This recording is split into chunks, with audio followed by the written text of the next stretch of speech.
Hello again, I'm Stephen Wells, the host of the Motoring Weekly podcast for the Australian Historic Road and Racing community.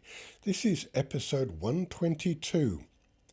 During late November, there's an important event for our community being held in Melbourne, and that is Motors and Masterpieces, with a wide range of themes covering everybody's favourites.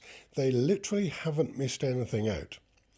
Now, I contacted the organisers to have a chat with them, and as I'm based in Sydney, they asked Todd Gilmour to do an interview with me, and we had a chat on the deck outside his office in Sydney. So I'm in inner city in Sydney. I am going to talk about Motors and Masterpieces. Now, when I asked the organisers if I could do an interview with them, they recommended I talk to Todd Gilmour. And you may remember Todd from the Club Maserati Concours a few weeks ago, where he was the chief judge.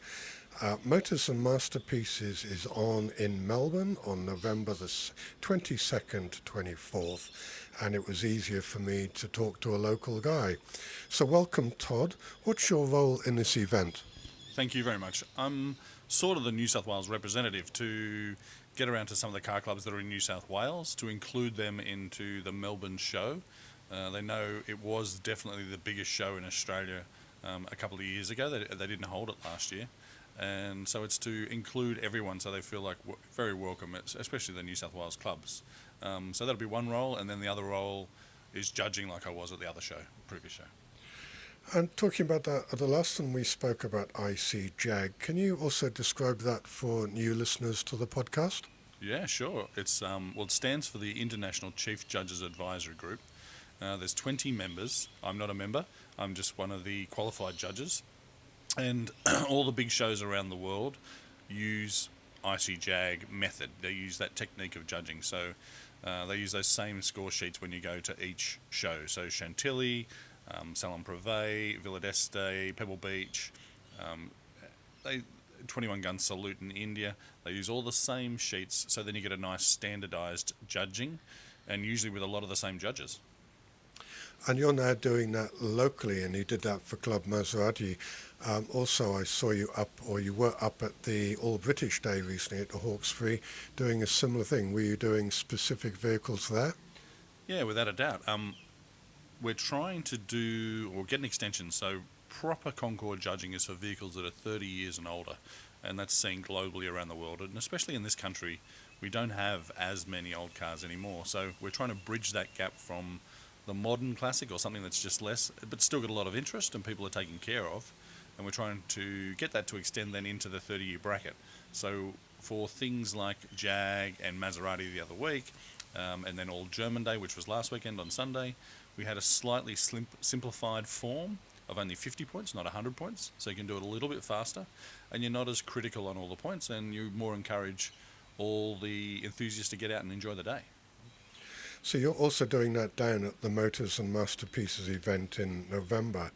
This is a pretty major event. I was having a look at the structure of it, similar to the old Motor Classica that was down in Melbourne a number of years ago. This time, though, this event is being held at the Melbourne Showgrounds in Ascot Vale, which is near the famous Flemington Racecourse. So if you're watching the Melbourne Cup coming up, I guess that's the same Flemington Raceway. Can you describe some of the vehicles on show? Yeah, some of the vehicles extend back to 120 years. They're going to have up to 300 vehicles all up. There'll be 200 in the main exhibition hall, and then they've also got the Victoria Pavilion as well, and the Victoria entryway. So you're going to have a real mix. There's 10 classes overall, and I'll quickly go through them. La Dolce Vita, Swinging London, Californian Dreaming, because basically what they explain what they are. So Tokyo Lights, obviously, featuring Japanese engineered cars. Then there's Great Southern Land for Australian cars, Golden Age, which is a pre-30s automotive pioneer section, High Society, showcasing then the advances into the 30s and 40s, Continental Classics, which gets those other European vehicles, but taking away just the Italians to give everyone else a bit of a fair go, and Monaco Glitz, modern supercars, that's what it's displaying, and then some checkered flag is the other section for race cars, historic race cars overall. So there's a real mix starting from, as you said, the golden age prior to 1930. So there's pretty much something for everybody there over the few days. And I like the way that they've split it into those different groupings because people who've got a particular passion about something can go along. I've also understand that the car clubs can enter an exhibit as well. Yeah, that's right. The car clubs are invited to come for 1 or up to 3 days.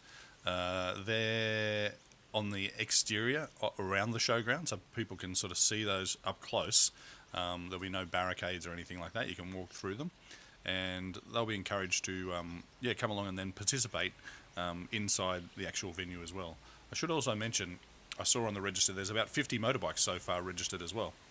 A real variation of bikes from, I think, 1904 up to the 80s. So It seems to be that Melbourne has got a very big community of classic cars and bikes, and I've been to the old Motor Classica a couple of times and just absolutely loved it down there. And to be able to go around and see different sections, but it's not just for adults, there's also a range of children's events as well for the whole family.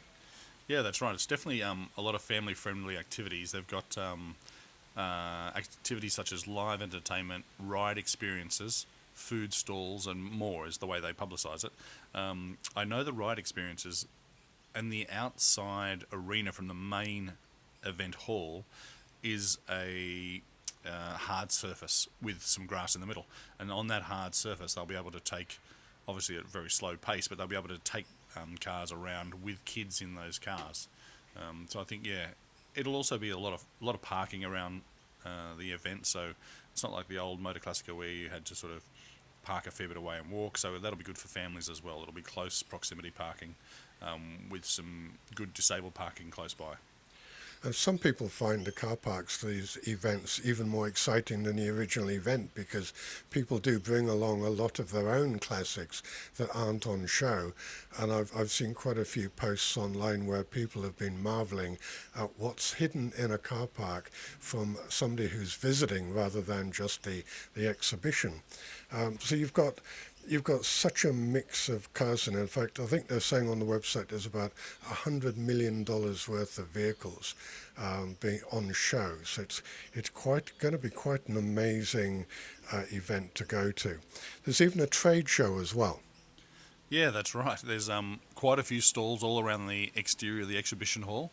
That'll be extremely interesting. You'll see everything.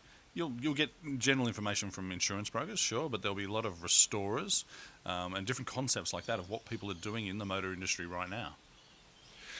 And then on the evening of the 22nd, there's a cocktail party as well, and tickets are available for that. So is that for open to anybody, or is it for the exhibitors and their crew?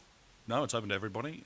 You just buy a ticket. All tickets are online if you go to motorsandmasterpieces.com. And all tickets are there. They vary from $59 for a general adult and $29 for a child.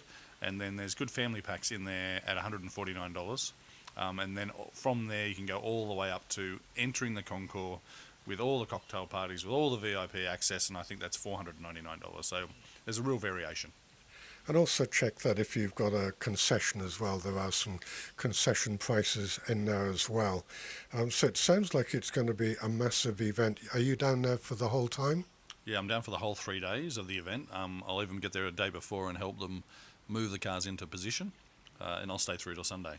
It seems like it'll be overall a good show. Like you mentioned, Motor Classica, it is the old Motor Classica people putting this on, so it is a similar show to that, but in a different, larger venue with better access and a better maintained arena. And being November 22nd to 24th, hopefully there'll be a number of interstate folk that come in and enjoy the time as with the older shows that I've had on down there. Yeah, that's right. I think some of the shows get between 10 and 20,000 people, and yeah, a lot of visitors from interstate. I think that's why it often gets a good support from the local council and government in that area. And then on the Sunday, we should hand out the prizes for all the different categories. Have you had a sneak peek at what's going to be on show yet? Yeah, luckily I've seen the list of what's on show, and it varies. Like you said, in terms of dollar value, it varies. I'm sure some of the motorbikes and there's probably some small cars that are there that sort of sneak under the radar of just into the sort of multi-thousands. I don't know how to say the bottom end, but still probably the smaller thousands, and definitely some vehicles where they're definitely crossed the million mark and the multi-million mark. I know of a couple that are in the definite multi-millions and only been purchased in 2024 and then shipped over to Australia at that level. So there's some crackers out there. And from the judging perspective, are you doing a specific group or just in general across the whole event? Yeah, we'll break that up to preservation and then all the categories that I mentioned before. And then if you win your category, then you can progress through into the grand final effectively. And then that will ultimately decide the best of show. So you'll end up with a People's Choice Award. They're going to have a Spirit of Motors and Masters Award, a Young Achievers Award, recognising someone who's under 30 but they've got a passion for just the hobby at the moment. Preservation Award, and then all the class winners. So you'll end up with a final, I think, of over 10 cars and one motorbike or a couple of motorbikes and probably a scooter or something like that in there as well. And then of those will determine the best of show. That sounds amazing. So you're going to be busy for those 3 days before everything is handed out. So Melbourne, November 22nd to 24th. Go to motorsandmasterpieces.com to get your tickets. And thank you, Todd. Hopefully we'll get a lot of people attending because this is what enjoying our cars is all about. Thanks very much. There's one little thing as well which is of interest to people who may not be interested in the cars. There's a Motors and Masterpieces Art and Photography Prize. Now, these are good prizes. First prize for the art division gets $4,000. First prize for the photography division also gets $4,000. Plus, there's runners up for both. So, if in your family someone's not keen on cars, but maybe they have a bit of an artistic slant, you can get them to jump in there and maybe they'll be paying for dinner. Even better. So it's quite an all-involving event for the 3 days. Thank you, Todd. Thanks for your time. Thanks very much. That's all for this week. It was great to catch up with Todd again. He is really busy with these types of events and his judging role. I've put a link to Motors and Masterpieces in the podcast detail, so book your tickets. Don't forget, it's November the 22nd to 24th. And if you have a club or event that you would like highlighted, send an email to stephen@motoringweekly.com.au and I'll be in touch.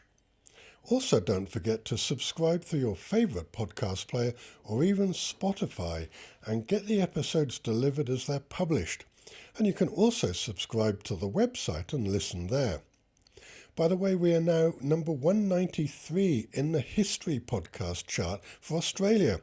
Apparently, Apple thinks this is a historical podcast, not automotive, so I've had to correct them. I'm Stephen Wells, and you've listened to Motoring Weekly, the podcast for the Australian historic road and racing community.